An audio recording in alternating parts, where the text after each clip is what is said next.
பொதுவாகவே ஒரு மாதத்துக்கு மேலே இருக்க குழந்தைகளுக்கு அடிக்கடி விக்கல் வரதை நம்ம பார்க்கலாம். இது எதனால் ஏற்படுது அப்படின்னு பார்க்கும் பொழுது உடல் உறுப்புகள் பெருக்கிறது காரணமாகவும் ஏற்படும். குறிப்பாக குடல் இறப்பை பெருக்கிறதுக்கான காரணத்துக்காகவும் இந்த மாதிரி விக்கல் ஏற்படும்.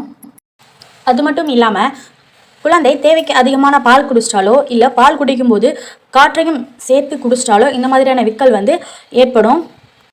இது தாய்ப்பால் குடிக்கிற குழந்தைகளை விட புட்டிப்பால் கொடுக்குற குழந்தைகளுக்கு வரதுக்கான சான்சஸ் நிறைய இருக்குது. ஏன்னா குழந்தைகள் பால் டப்பாவில் குடிக்கும்பொழுது பாலோடு சேர்ந்து காற்றையும் உறிஞ்சிடுவாங்க. அதே மாதிரி பால் தீர்ந்ததுக்கு அப்புறமும் வெறும் டப்பாயை உறிஞ்சிட்டு இருக்கும்போது இந்த மாதிரியான விஷயங்கள் ஏற்படும். சரிங்க, குழந்தைகளுக்கு வர விக்கலை எப்படி தடுக்கலாம் அப்படின்னு சொல்லி கேட்டிங்கன்னா, குழந்தைகள் பால் குடிக்கும்போது கரெக்டான பொசிஷனில் வச்சு குழந்தைக்கு பால் கொடுக்கணும். அதே மாதிரி பொட்டிப்பால் கொடுக்கும்போது தேவையான அளவு